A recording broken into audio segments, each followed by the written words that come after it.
마태복음 11장 28절 수고하고 무거운 짐진 자들아 다 내게로 오라 내가 너희를 쉬게 하리라. 너는 마음이 온유하고 겸손하니 나의 멍에를 메고 내게 배우라. 그리하면 너희 마음이 쉼을 얻으리니 이는 내 멍에는 쉽고 내 짐은 가벼움이니라 하시니라. 아멘. 이 말씀은 마태복음 10장과 11장의 결론입니다. 마태복음 10장에 가면 예수님이 12제자를 부르시고 그들에게 둘씩 짝을 지어서 이제 유대 땅에 전도를 보냅니다. 이제 전도 활동을 마치고 난 다음에 제자들에게 결론으로 주신 말씀이지요. 이스라엘의 잃어버린 집에게로 가라 말씀하셨고 제자들은 열심히 나가서 복음을 전했습니다. 전도했습니다. 그런데 전도하다 보니까 사람들의 반응이 각각 달랐습니다. 16절 말씀에 보니까 이 세대를 무엇으로 비유할까? 아이들이 장터에 나가 동무들을 불러도 대답이 없다. 피리를 불어도 춤을 추지 않고 애곡해도 가슴을 치지 않는다. 유대인들의 전도받았던 사람들의 상태입니다. 영적으로 무감각한 그런 상황이었습니다. 오늘날도 마찬가지지요. 그래서 복음을 전해도 사람들은 복음과는 전혀 상관없이 살아가고 있습니다. 오직 지금 이 시간, 이 순간에 느끼는 쾌락과 순간에 요구하는 그런 행복, 이것만 요구하지요. 이 다음에 죽은 이후에 천국이 있다. 천국 가야 될 소망조차도 못 느낍니다. 사람들은 무감각합니다. 각자 자신이 원하는 삶을 살고 있습니다. 사람들의 반응은 또한 이와 같습니다. 요한이 금식하고 있는 상황을 보면서 귀신 들렸다라고 이제 매도합니다. 그 다음에 예수님의 제자들, 예수와 제자들이 먹고 마시고 즐기고 떠드는 그런 상황을 보면서 음식을 탐하는 사람들, 죄인의 친구라고 비난합니다. 이렇게 비난하는 사람들 앞에 예수님이 제자를 복음을 전하지만 사람들은 무감각합니다. 그리고 자신이 옳다고 느낍니다. 그래서 예수님이 권능을 행했던 그 많은 도시들을 보면서 회개하지 않는 그 도시들, 거부했던 그 사람들을 볼 수 있습니다. 예수님의 책망은 고라신과 벳사다에 수많은 기적을 행했는데 두로와 시돈이 더 낫다.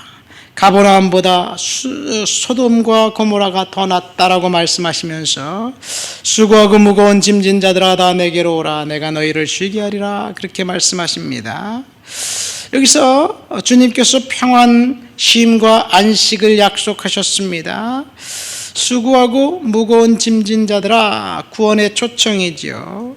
이 핵심되는 문장이 어디에 있느냐에 따라서 해석이 약간 달라지기도 합니다. 자, 이 문장은 두 개로 구성되어 있습니다. 첫 번째, 내게로 오라. 수고하고 무거운 짐진 자들은 다 내게로 오라. 이렇게 말씀하셨어요. Come to me. 주님께서 말씀하십니다.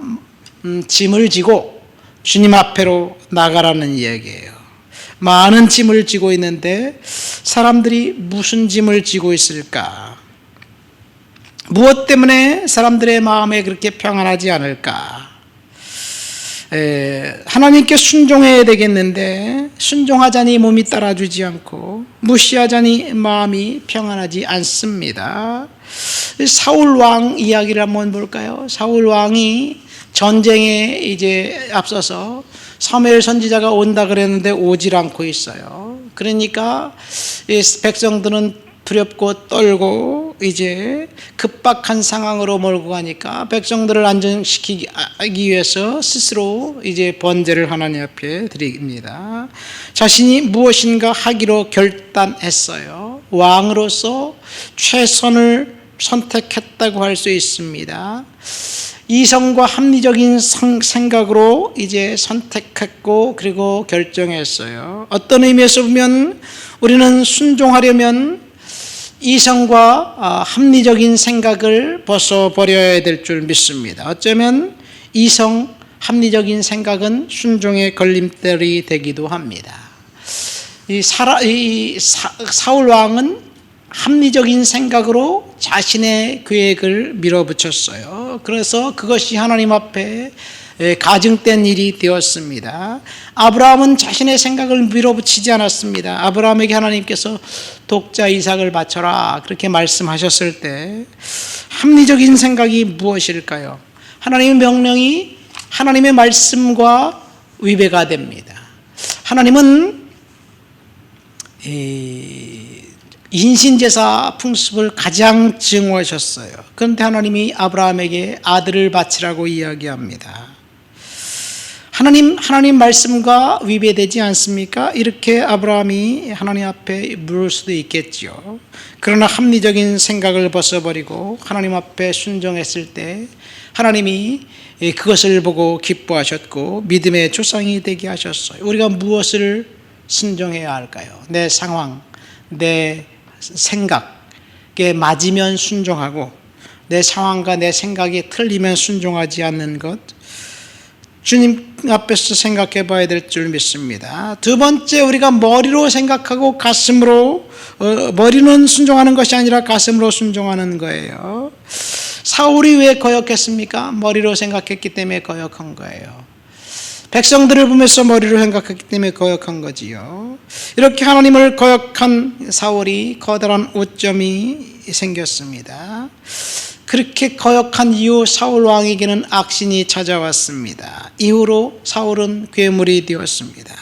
고린도전서 6장에 보면 바울이 이렇게 이야기합니다. 너희 몸은 너희가 하나님께로부터 받은 바 너희 가운데 계신 성령의 전인 줄 알지 못하느냐.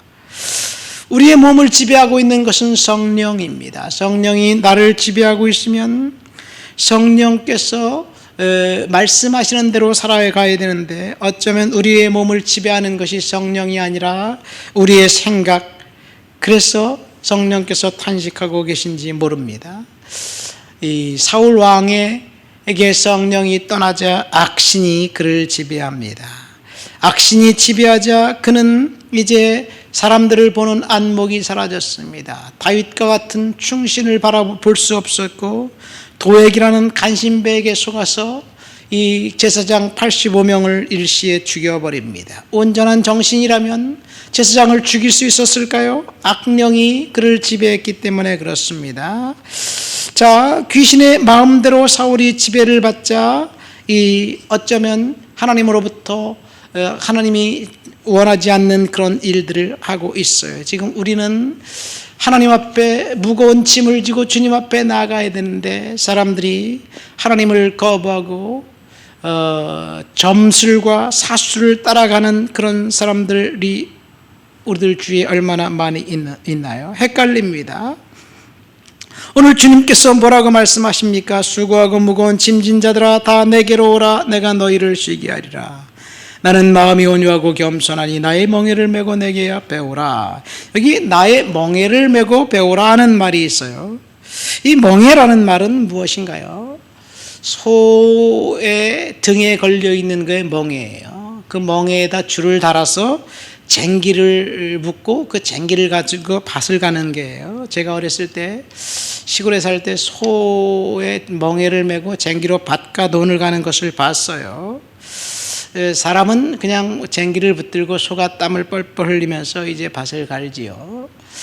근데 중동의 멍에는 한국의 멍에하고 약간 다릅니다. 한국의 멍에는 소 한 마리에다 끌지만 중동의 멍에는 어미소와 새끼소를 같이 묶어요. 그러면 멍에는 어미소에 걸려있고 새끼소에 걸려있는 멍에는 그냥 걸쳐만 놓은 거예요.